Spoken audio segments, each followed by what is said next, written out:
Wachezaji kwanza tuko vizuri na tumejiandaa vizuri katika mchezo wetu mpaka kufikia siku hii ya safari, tuko vizuri. Ya kiujumla kila mchezaji yuko na afya njema kwa kuanza kupambania mechi inayokuja. Mmetoka kwenye mchezo ambao mmepoteza mkiwa nyumbani. Hivi sasa mnaenda ugenini dhidi ya Stade Malien ambaye ametoka kupata matokeo ugenini ya alama moja. Kwa ninyi kisaikolojia mko vipi? Kwanza si kisaikolojia tuko vizuri kwa sababu tunaamini tunaweza tukapata matokeo sehemu yoyote vile. Unaona, kwa hiyo kama tumejipanga vizuri na kwa hizo siku ambazo tumebahatika kufanya mazoezi, mwalimu ametueleza tunachotakiwa kwenda kukifanya.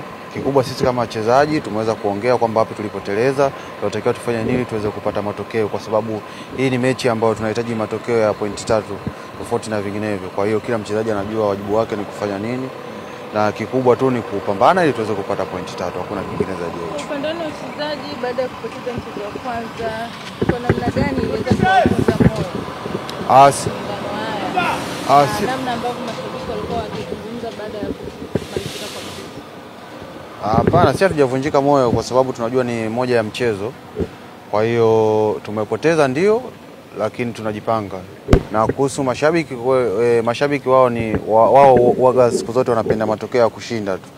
Kwa hiyo ni kawaida. Kwa hiyo sisi tunachukua kama changamoto na hii kwetu ni chachu ya kufanya vizuri zaidi.